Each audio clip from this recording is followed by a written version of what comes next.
My apologies for filming this in the face here, but it seems strangely appropriate. See, for the past bunch of days, weeks, I've been kind of sick, and that's why I'm wearing this. I don't want to give you guys whatever it is the hell that I got. But when you're sick, you end up gaming a lot. At least I do. And I tried to live stream while I was sick. Big mistake. But something happened while I was live streaming a little while ago, and it opened up a Pandora's box of problems, and it's something we're going to have to deal with sooner rather than later.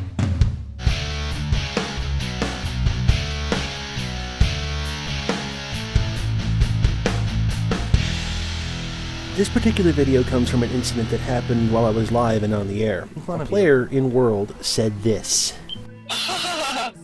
Like I care, bro. Listen to your voice. Oh my god, if I had that voice, I'd kill myself. I'm still debating if he threatened me, told me I should commit suicide, or was just acting like a 5-year-old because he didn't get the drop that he wanted. But what he did actually brought to light a larger issue that's going to be a problem in the very near future for live streamers like myself and the gaming companies. One I've already had to deal with in the real world. Yeah, I'm invoking paintball again. Deal with it, I'm too sick to care.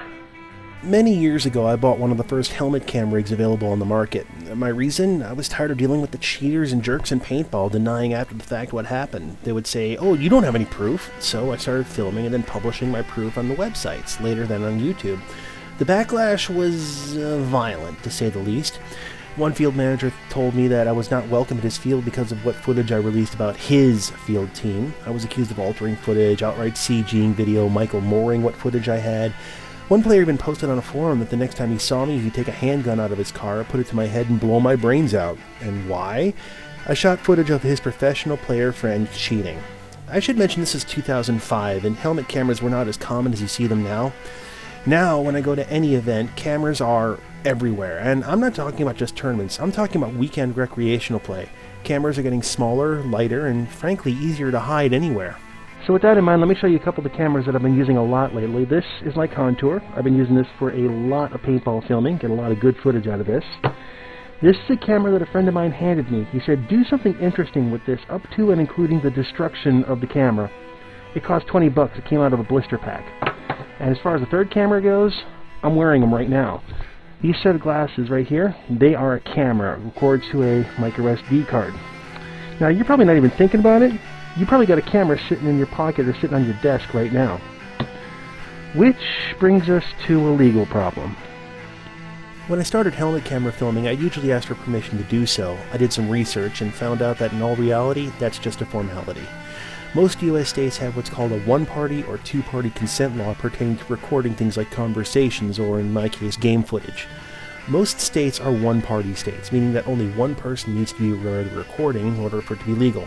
If you're recording a conversation in a two-party state, then all parties involved must be aware of the recording. The laws are written with phone conversations in mind, but it's also applicable to any kind of recording. There's also federal laws to keep in mind, as well as how those laws are interpreted, and usually it's about intent and purpose in most cases. There's also the question of where you film, because there have been cases where reporters doing hidden camera stuff get access to non-public locations, and they were sued for trespassing.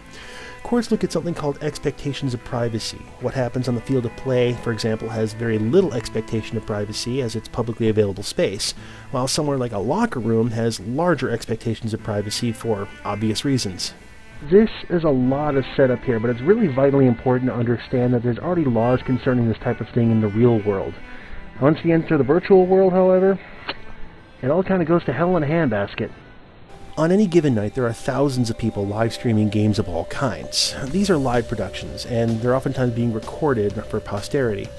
Now, one of the reasons people tune into these is the unpredictability of a live show. Are they going to get to the end boss? Will things work out? It's rather riveting television when the streamer is rather entertaining. Some companies are completely behind live streamers, so that's not really the issue. The real issue is the players, and I'm pretty sure that none of these people ask for permission to film, and none of the players are aware that they are being filmed. As a live streamer, I don't know where anyone is in the real world, so I don't know what the local laws are. For the sake of discussion, let's just say that it could be argued that live streaming is a type of hidden camera recording. There's no icon over an avatar's head saying that they're broadcasting, and in games like DCUO, the live stream community is rather small. Well, okay, seriously, on a good night there's like 6 people streaming, but games like League of Legends, World of Warcraft, even World of Tanks can have dozens, if not hundreds of live streamers going at once. So there are literally dozens of potential cameras broadcasting and recording your every word and deed without your knowledge nor your consent. There's also the problems of what's considered public and private space, especially in something like an MMO. When am I in an open space and when am I in a private space? When am I trespassing? What kind of expectations do gamers have for privacy within open worlds like this? Right now we need hard answers, and right now we don't have them. So, as a broadcaster, there's a lot of gray area that I'm dancing around. At what point am I infringing on someone's rights? If a player tells me in open chat to kill myself, do I have legal footing to republish that? Is a specific in-game instance public or private space? Do I need to announce to all players that I am live streaming and they are subject to being recorded and broadcasted? From conversations I've had with legal counsel, right now, I do have that right to republish the footage. From what they told me, the expectation of privacy is minimal, as the game can be considered public space. Even instances that have a limited number of entrants could be considered public space, but however, all it's going to take is one good court case and it could all change. Could. When more cameras appear on our city streets, people will scream that we're becoming a police state or Big Brother or similar, and yet, in our shared video game experience, more and more people are becoming walking cameras. This seems to be happening under the radar for the most part, and people either don't think about it or they just don't think it'll ever affect them. What am I gonna do, die? This is a game, bitch. I want to emphasize that as of right now, this isn't that big of an issue. However, as people are finding out, what's said in video games has real-world consequences. There's 2 teens sitting in a very real jail cell right now because of things they said online with expectations of privacy. Now, on a smaller scale, if this guy ever gets fired from his job because his boss hears what he says in-game, or if he gets banned from the game, will he try to come after me legally for damages because I was trespassing on his privacy? It's untested grounds, and one that's going to play itself out someday in the court of law. You know, I wish I had answers to this. I really don't, because gaming tends to be very retroactive when it should be very proactive to stuff like this. But my opinion? Well, what I think gaming companies need to do is they need to define what is considered public space and what is considered private space within their virtual worlds. You see, even if they say that, well, everything is considered public space, you see, then there's some legal standing for when something bad happens that they can fall back on for themselves and for us live streamers. Not if something bad happens, but when something bad happens. The other thing is that gamers need to understand that this isn't just private anymore. We're all reporters, and welcome to Network 23.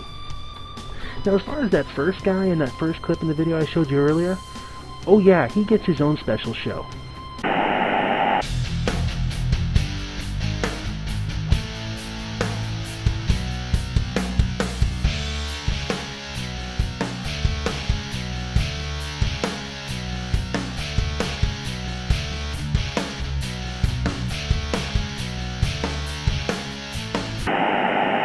I was going to do something kind of cutesy at the end of this video, you know, to sort of end it there. I feel sick.